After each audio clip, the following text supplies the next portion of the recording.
শিক্ষা দুর্নীতিতে বিস্ফোরক তথ্য দেব আপনাদের।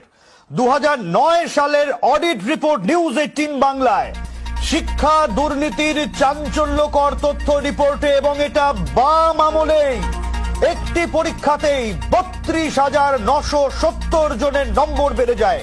কিভাবে হলো এই দুর্নীতি, কি তথ্য পাওয়া যাচ্ছে যা হয়েছিল বাম আমলে? অর্ণব রয়েছেন আমাদের সঙ্গে নিউজ রুম থেকে সরাসরি। অর্ণব, ক্যাগের যে audit report, IT audit report, সেই রিপোর্ট 2009, 10, 11 অর্থাৎ বাম আমলের, এবং সেখানে দুটো RLST, দশম এবং একাদশতম যে RLST হয়, রিজিয়নাল লেভেল সিলেকশন টেস্ট, তার যে CIG রিপোর্টে যে প্রশ্নগুলো তোলা হয়েছে স্কুল সার্ভিস কমিশনের কাজ নিয়ে, তা কিন্তু বিস্ফোরক দুর্নীতিকে সামনে আনছে। এবং আমরা যদি একটু দেখে নিই, শুধুমাত্র দশম রিজিয়নাল লেভেল সিলেকশন টেস্ট, আমরা জানি 5টা রিজিয়নে ভাগ আমাদের এই SSC ছিল, যেখানে পূর্ব, উত্তর, দক্ষিণ, পশ্চিম, দক্ষিণ, পূর্ব, এই 5টা ভাগে